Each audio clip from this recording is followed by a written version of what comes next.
Bonjour à tous, c'est Prof Geek, je suis très heureux de vous retrouver pour une nouvelle vidéo. Il y a un mois environ, je vous ai laissé le choix de ma prochaine lecture et vous avez voté massivement pour Batman Knightfall, le tome 1. Et je me suis exécuté, je l'ai lu, donc ça va être le moment de faire un petit débriefing très tranquille. Batman Knightfall, c'est un run assez iconique du Chevalier Noir, donc il y a 5 tomes en tout, plus un tome additionnel qui est le Fils Prodigue, qui fait office de suite à ce récit-là. Pour ceux qui ont vu un petit peu la trilogie Dark Knight de Nolan, ce tome-là en fait fait écho au troisième film, enfin plutôt c'est l'inverse, c'est le troisième film qui fait écho à ce tome-là, puisque on voit l'arrivée d'un méchant très iconique de Batman, qui est Bane, qui va avoir ses premières confrontations avec le Chevalier Noir. Je vais vous parler un petit peu de ce tome 1, ça va un petit peu spoiler, je vais essayer de rester dans les grandes lignes. Je ne vais pas spoiler tout le run, puisque déjà je n'ai pas encore tout lu, je me suis concentré que sur celui-là pour le moment. Knightfall, du coup, c'est, comme son nom l'indique, la chute du chevalier, ça se voit d'ailleurs à la couverture. Bane, un méchant, veut prendre la ville de Gotham, et forcément il faut se débarrasser du chevalier noir de Batman, qui est le protecteur de la ville.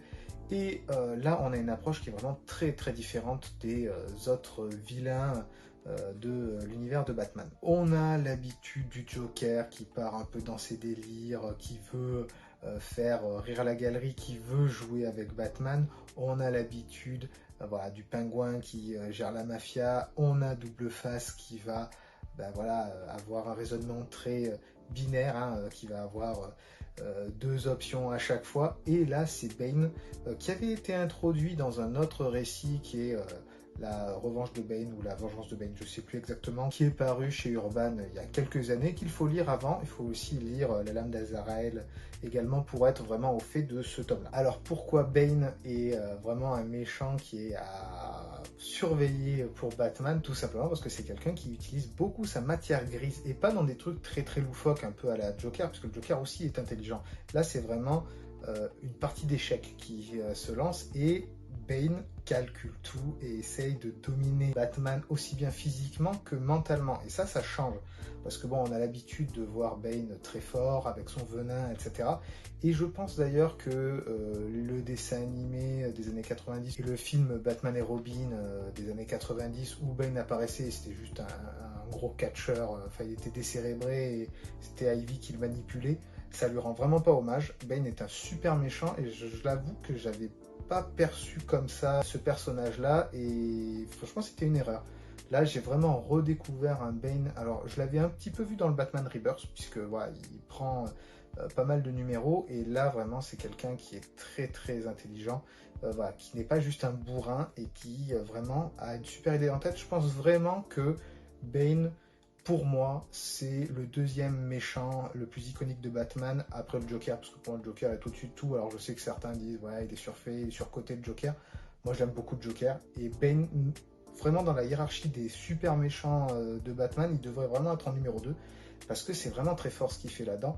Tout simplement, il se dit, eh ben, si je ne peux pas l'avoir à la confrontation physique, je vais le fatiguer. Et en fait, on voit Bane en fil rouge tout le long, qui va utiliser d'autres méchants pour fatiguer Batman, tout simplement parce qu'en fait il fait évader tous les fous d'Arkham en faisant tout péter, et il se dit ben voilà, le chaos va se répandre, j'ai plus qu'à attendre à le surveiller, et une fois qu'il sera fatigué, je le cueille. Et c'est exactement ce qui se passe jusqu'à cet événement là, le fameux événement où on sait, je sais pas, si vous avez vu le film, vous le savez, où Bane brise le dos de Batman, et ça va poser un dilemme. Ça, c'est la dernière case de ce récit-là, puisque ça s'arrête à ce moment-là pour le tome 1. Donc voilà, il y a tout un bon bouquin, il y a plus de 300 pages là-dedans, où c'est juste de la préparation. Voilà, alors, on voit des méchants plus ou moins iconiques qui font leurs petites opérations. Alors ça va du Joker qui s'allie avec l'épouvantail à Firefly, par exemple. J'ai bien aimé l'histoire du ventriloque. Le ventriloque, lui, il n'a pas un petit chapitre, lui, il est vraiment sur plusieurs chapitres où il cherche Scarface, et c'est vraiment assez sympathique. Tandis que les autres, ils ont un petit chapitre où voilà, Batman arrive au bout de ses forces, il ne veut pas d'être de Robin Tim Drake, il n'écoute pas les conseils d'Alfred. Bon, ça c'est comme d'habitude, mais là encore plus, alors que le type est crevé physiquement, mentalement, il n'en peut plus. Il est même suivi par une médecin qui est là pour l'aider physiquement et aussi mentalement. Alors il ne peut pas trop y aller hein, forcément, mais il a vraiment besoin de repos. Et petit à petit, on voit Jean-Paul Vallée, Azrael, qui est là au début pour aider un tout petit peu vraiment quand ça va pas, mais on le voit très très peu apparaître. Il aura un rôle plus important à partir du tome 2. Pour l'instant, je suis en train de le lire, donc je ne vais pas en parler, mais c'est vraiment un run très iconique, je comprends pourquoi. Alors le dessin est un peu vieillot quand même. Voilà, hein, c'est très coloré à l'ancienne. Hein. Ne vous attendez pas au beau dessin moderne avec de l'aide par ordinateur. Là, c'est vraiment très très vieux. Mais pour moi, le dessin, il n'est pas rebutant. C'est comme un Crisis on Infinite Earth. C'est vieillot, mais ça a bien vieilli en fait. Et c'est adapté à ce récit qui... Voilà, c'est ancré dans l'univers d'ici, que c'est comme ça. Et pas besoin... un trait différent n'apporte rien de plus. L'idée est juste géniale, le dessin rentre bien. Franchement, c'est une super découverte. Ça fait très longtemps que je l'avais dans ma palle. Il était temps de se lancer et je vous remercie les abonnés de m'avoir poussé là-dessus. Je continue petit à petit à lire les autres. Hein. Je viens d'attaquer le numéro 2. Alors je lis d'autres choses entre, hein, parce que c'est vraiment quand même assez épais, assez... long à lire, j'ai pas tout le temps l'opportunité de lire longuement, hein. J'ai un enfant aussi à gérer, donc il m'aide pas beaucoup là-dessus.